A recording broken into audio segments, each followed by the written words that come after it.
इस्लामाबाद में पीटीआई कैदियों की वैनों पर नामालूम अफराद का हमला इस्लामाबाद संजानी टोल प्लाजा के करीब किया गया। पुलिस ने कैदियों को फरार कराने की कोशिश नाकाम बना दी। आईजी इस्लामाबाद का कहना है 18 से 20 हमलावरों में पीटीआई एमपीए का बेटा भी था। हमले के बाद कुछ कैदी वैन से फरार हुए, जिन्हें दोबारा पकड़ लिया गया। 3 कैदी वैन में 82 मुल्जिमान थे, जिन्हें पेशी के बाद अटक मुंतकिल किया जा रहा था। पुलिस का कहना है कि 4 मुल्जिमान को गिरफ्तार कर लिया। पुलिस हुकाम ने बताया 15 से 20 हमलावरों ने वैन रोकने की कोशिश की। गाड़ियां ना रोकने पर मुल्जिमान ने फायरिंग की। पुलिस ने कैदी वैन को भी जायवुकुआ से हटा दिया। शवाहिद खत्म होने का खदशा।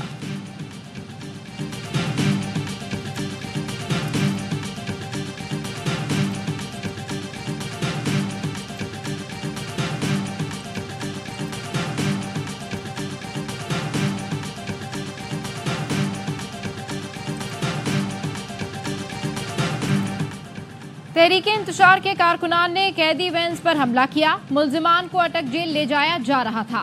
टोल प्लाजा के करीब जब गाड़ियों की रफ्तार कम हुई तो हमला किया गया। कैदियों को फरार करने की कोशिश की गई। वजीर इत्तलात ततारड़ कहते हैं कैदी वैन्स पर हमला सोचा समझा मंसूबा था, जिसकी तैयारी पहले से थी। 4 गिरफ्तार मुल्जिमान में पीटीआई एमपीए लियाकत का बेटा भी शामिल है। हमला आवरों की 2 गाड़ियां और असला तहवील में ले लिया। 19 फरार मुल्जिमान को दोबारा गिरफ्तार कर लिया गया। पीटीआई का रद्द-ए-अमल मुज़ैका खेज है। टोल प्लाजा की सारी सीसीटीवी फुटेज मौजूद है। एमपीए के बेटे समेत मंसूबा साजों के खिलाफ सख्त कार्रवाई होगी। ये एक टेस्ट केस है। मुल्जिमान को मिसाली सजा दी जाएगी।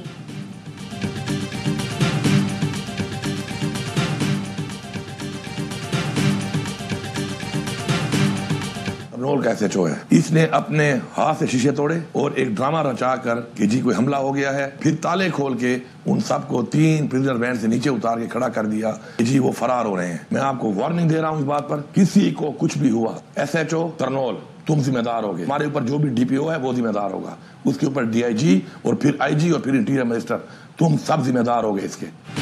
एसएचओ तरनौल ने खुद वैन के शीशे तोड़े और अब फरार का ड्रामा रचा रहा है।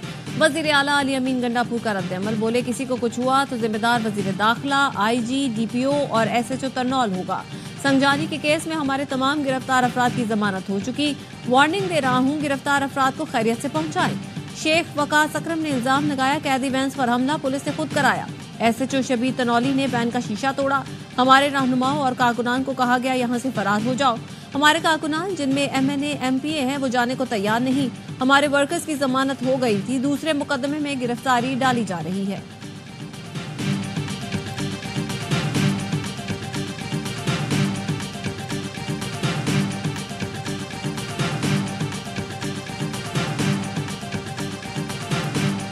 लखी मरवत में ख्वारिश का नमाज मगरिब के दौरान मस्जिद पर हमला, कैडेट आरिफुल्लाह शहीद हो गए। आईएसपीआर का कहना है कैडेट आरिफुल्लाह ने बहादुरी से लड़ते हुए कई नमाजियों की जानें बचाईं। 19 साल के आरिफ पाकिस्तान मिलिट्री एकेडमी काकुल में जेर तरबियत थे। छुट्टी पर आबाई शहर लखी मरवत आए थे। दियाए खान के इलाके दरजिंदा में चेक पोस्ट पर हमला, फ्रंटियर कांस्टेबलरी के 10 जवान शहीद और 3 जख्मी हो गए। जवानों ने जाने निछावर करके खारजी दहशतगर्दों का चेक पोस्ट पर हमला नाकाम बनाया। बन्नू में पुलिस मोबाइल पर दहशतगर्दों का हमला, एसएचओ समेत 2 एहलकार शहीद, ड्राइवर जख्मी। बन्नू कैंट में पुलिस मोबाइल वैन पर दहशतगर्दों का हमला, फायरिंग के तबादले में 2 दहशतगर्द मारे गए।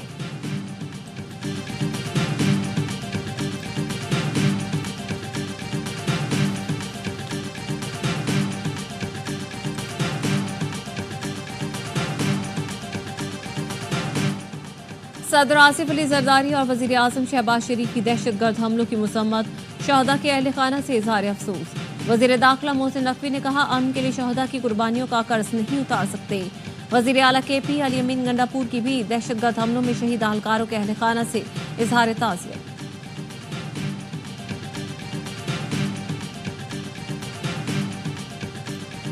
बानी पीटीआई की बहनों अलीमा खानम और उज़मा खान को डिस्ट्रिक्ट जेल जेहलुम से रिहा कर दिया गया। रिहाई के रोपकार लेकर सरकारी एहलकार डिस्ट्रिक्ट जेल जेहलुम पहुंचा, जिसके लगभग 3 घंटे बाद रिहाई अमल में आई।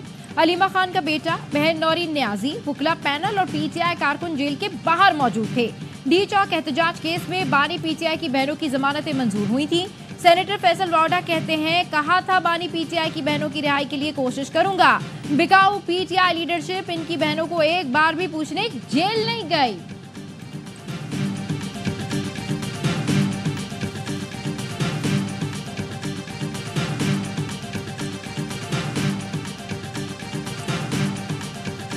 नामजद चीफ जस्टिस याहिया आफरीदी की तकरीब हलफ बर्दारी आज 11 बजे होगी। सदर मुमलिकत आसिफ अली जरदारी नामजद चीफ जस्टिस से हलफ लेंगे। तकरीब में वजीर आजम और सर्विसेज चीफ शरीक होंगे। ऐवान सदर में हलफ बर्दारी के दावतनामे जारी कर दिए गए। अरकान पार्लियामेंट को भी दावतनामे जारी।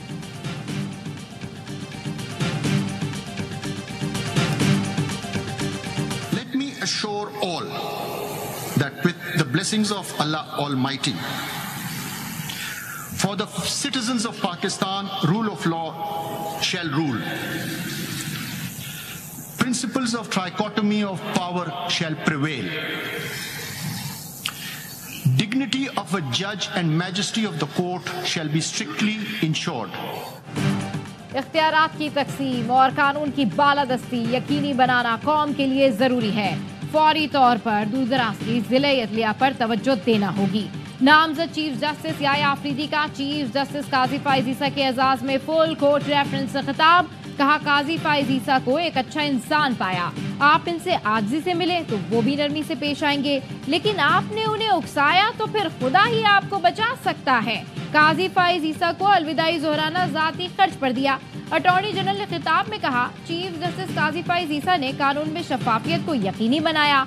आम इंतखाबात के इनेकाद में अहम किरदार अदा किया। Justice Mansoor Ali Shah, justice Muneeb Akhtar, justice Ayesha Malik, justice Shahid Waheed, justice Athar Minallah और justice Malik Shahzad full court में शरीक नहीं हुए।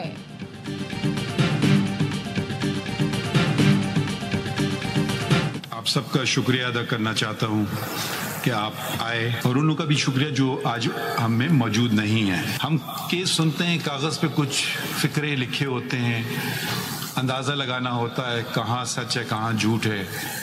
हो सकता है बेपनाह हमने फैसले गलत किए हों। हो सकता है हमने बेपनाह गलत फैसले किए हों। कागज के टुकड़ों पर जो लिखा होता है वो एक पार्टी का फायदा देता है तो दूसरे के खिलाफ होता है। सच क्या होता है ये अल्लाह जानता है, हम तो कागजों पर चलते हैं। चीफ जस्टिस काजी फाइज ईसा का फुल कोर्ट रेफरेंस से खिताब। कहा, गुज़श्ता रात अलविदाई इशाइये से खिताब में चीफ जस्टिस काजी फाइज ईसा ने कहा, जस्टिस याहिया आफरीदी का लेवल हमसे ऊपर है। लोग हमें समझ गए लेकिन याहिया आफरीदी को कोई नहीं समझ पाया। एक बात तो तय है कि अब किसी को पता नहीं होगा कि फैसला क्या होगा।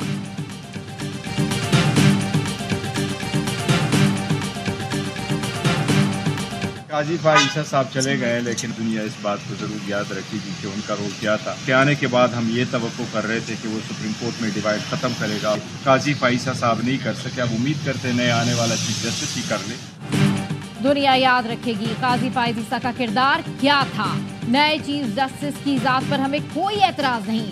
चेयरमैन पीटीआई बैरिस्टर गौहर कहते हैं, हमेशा उसूल रहा है सीनियर तरीन जज ही चीफ जस्टिस बनते हैं। उसूल से रुगर्दानी करेंगे तो तासुर जाएगा। उनको लेकर आते हैं जो उनके लिए बेहतर हो। 27वीं तरमीम नहीं आने देंगे, भरपूर मज़ाहमत करेंगे। हुकूमत में जाने का कोई इरादा नहीं। कौमी हुकूमत की किसी तजवीज़ का इल्म नहीं। जमीयत उलमा इस्लाम के सरबराह मौलाना फजल रहमान कहते हैं, इंतखाबात गलत हुए, दोबारा होने चाहिए। विफाक पर चढ़ाई का तासुर मुल्क को तकसीम करने के बराबर है। एक सूबे को दूसरे से लड़ाना गैर सियासी सोच है। किसी सियासतदान के खिलाफ मुकदमात के कायल नहीं। जलसे जुलूसों पर तशद्दुद और सियासी कारकुनों की गिरफ्तारी नहीं होनी चाहिए।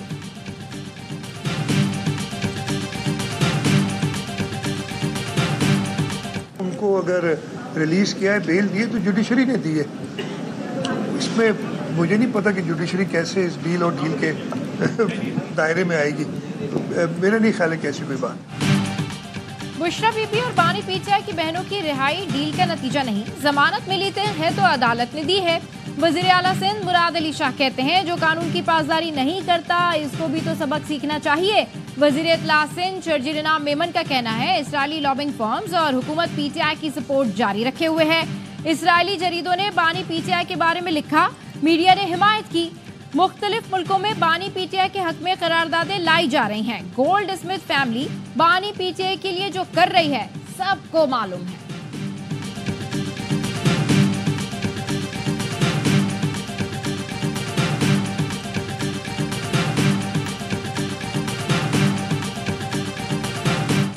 हुकूमत के पांव के नीचे से जमीन निकल रही है। बुशरा बीबी की रिहाई किसी डील का नतीजा नहीं, उन्हें महफूज मकाम पर मुंतकिल कर दिया है।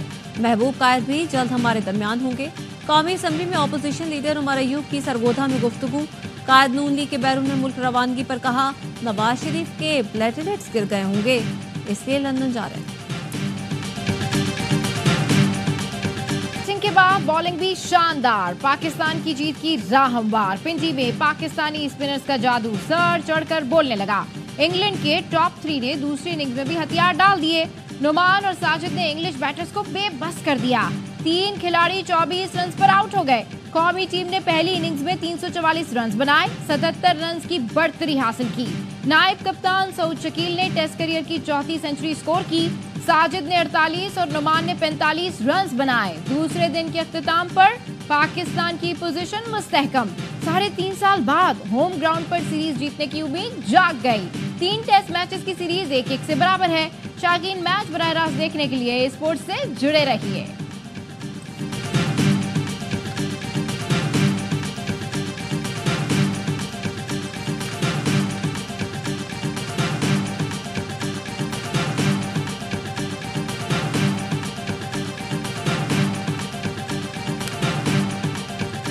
पाकिस्तान स्टॉक मार्केट में जबरदस्त तेजी। 100 इंडेक्स ने 90,000 की बुलंद तरीन सतह ऊपर कर ली। कारोबार के इख्तिताम पर इंडेक्स 90,000 की रिकॉर्ड सतह से सिर्फ 4 पॉइंट कम पे बंद हुआ।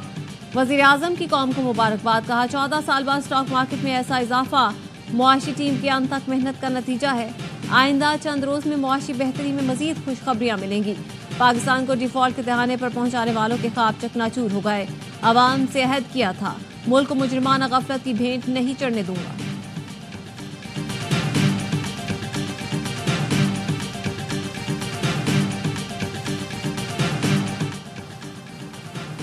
कराची के बिजली सार्फिन को एक बार फिर झटका। नेपरा ने कराची के लिए बिजली 3 रुपए 3 पैसे फी यूनिट मजीद महंगी कर दी। कीमतों में इजाफा जुलाई की माहाना एडजस्टमेंट में किया गया। के इलेक्ट्रिक सार्फिन से इजाफी वसूली दिसंबर के बिलों में करेगी। फवाद चौधरी और फैसल चौधरी को पीटीआई क़यादत के खिलाफ बयानात महंगे पड़ गए। बानी की हिदायत पर फैसल चौधरी को पीटीआई वकला टीम से निकाल दिया गया। फैसल चौधरी हर चीज का क्रेडिट लेने की कोशिश करते थे। अपने भाई समेत मखसूस लोगों की पार्टी में वापसी की कोशिशें भी कर रहे थे। फैसल चौधरी पार्टी क़यादत और साथी वकला को नीचा दिखाने की कोशिश करते थे।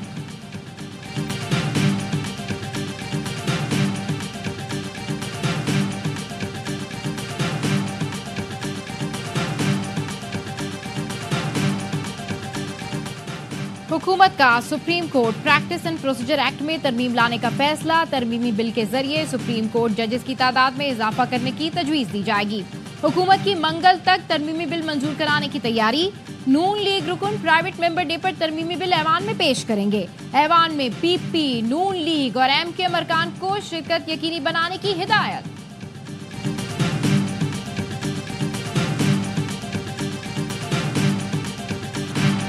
छब्बीसवीं तरमीम के खिलाफ वकला की तहरीक जारी रहेगी। आईनी तरमीम का खात्मा होगा। सदर लाहौर हाईकोर्ट बार असद मंजूर भट्ट का लाहौर हाईकोर्ट बार के जनरल हाउस इजलास से खिताब। साबिक नायब सदर लाहौर हाईकोर्ट बार रबिया बाजवा ने कहा, कौम की जुडिशल डिक्टेटर से जान छूट चुकी है। काजी फैजी ईसा और चीफ इलेक्शन कमिश्नर के खिलाफ आर्टिकल 6 की कार्रवाई होनी चाहिए।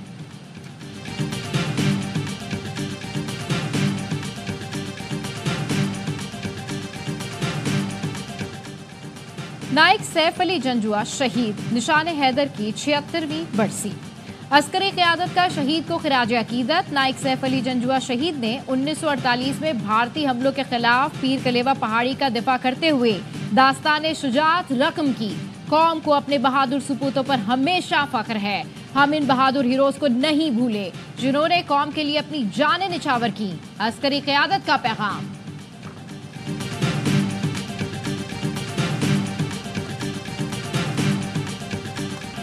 पाक रूस मुश्तरका मशकें दरोजबा 7 मुकम्मल। मशकों में 54 रुकनी रूसी दस्ते ने शिरकत की।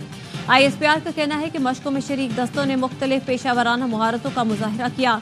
मुख्तलिफ ड्रिल्स, तकनीकी और इंसदादी दहशतगर्दी की मशकें की गई। पब्बी में इख्तितामी तकरीब में रूसी सफीर एल्बर्ट खोरोफ की शिरकत। IG training lieutenant general Fayyaz Hussain Shah इख्तितामी तकरीब के मेहमान खुसूसी थे।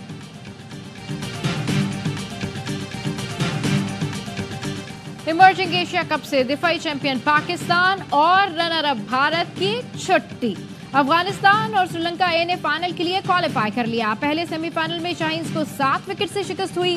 श्रीलंका ने 136 रन का हदफ आसानी से 21 गेंद पहले हासिल किया। दूसरे सेमीफाइनल में अफगानिस्तान ए ने तारीख बनाई, पहली बार इवेंट के फाइनल में जगह बनाई।